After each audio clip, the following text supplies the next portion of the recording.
Archie, a couple people in the community asked me about video for roofs, for damaged roofs, and what they should be looking for. And the one concern was them getting lowballed, or whatever the concerns are. So I'm going to do a quick video addressing roof damage in the community.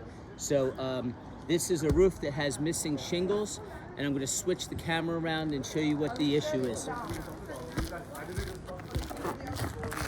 So we have missing shingles, which we know, we can look at, we see that they're missing, but the other concern is lifted shingles or creased shingles. So this is a roof that has already been temporaried in. They did some caulking, they stapled some shingles down, but this shingle here, I could see it because I do this for a living. I see this crease mark, okay? To me, that's gonna be an unsealed shingle. And what I mean is, you can see that this shingle is damaged also, okay? A lot of adjusters say, we're gonna pay for this piece and not that, or some of the adjusters say we count shingles and you have this many shingles missing and they wanna pay for that.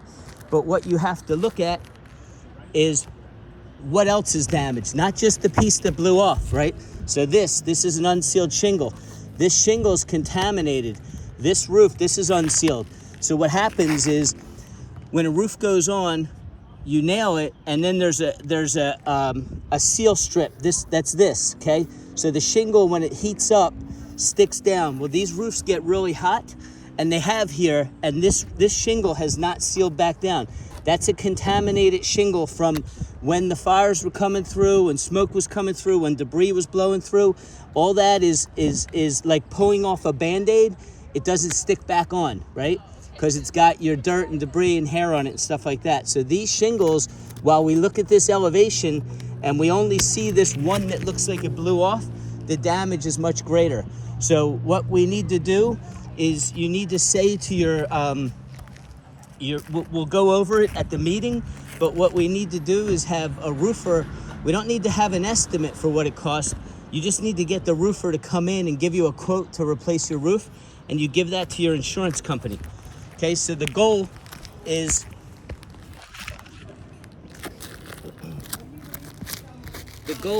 for you to pre-get, before your adjuster comes out, if you can. Roofers charge per square.